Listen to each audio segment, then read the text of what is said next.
கன்னியாகுமரி மாவட்டம் குழித்துறையில் தண்ணீரில் மூழ்கிய தரைப்பாலத்தின் நடுவே சிக்கி தவித்த முதியவரை தீயணைப்புத்துறை வீரர்கள் உயிருடன் மீட்டனர்.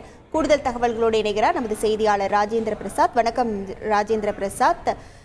உயிருடன் மீட்கப்பட்ட முதியவரின் உடல்நிலை தற்போது எவ்வாறாக உள்ளது? முழு விவரங்கள் என்ன? வணக்கம். அதாவது குமரி மாவட்டத்தின் மலையோர பகுதிகளில் கடந்த ஒரு வாரத்திற்கு மேலாக தொடர்ச்சியாக மழை பெய்து வருவதால் தாமிரபரணி ஆற்றில் தண்ணீர் பெருக்கெடுத்து ஓடி வருகிறது. இதன் காரணமாக குளித்துறை பகுதியில் உள்ள சப்பாத்து பாலம் தண்ணீரில் மூழ்கி மறுகால் பாய்ந்து வருவதால் இந்த பகுதியில் பொதுமக்கள் குளிக்கவோ இந்த பகுதியில் பாலத்தின் வழியாக பொதுமக்கள் நடந்து செல்வதற்கோ அனுமதி மறக்கப்பட்டு பொதுப்பணித்துறையானது தடுப்பு வேலிகள் அமைத்து கண்காணித்து வருகின்றனர்.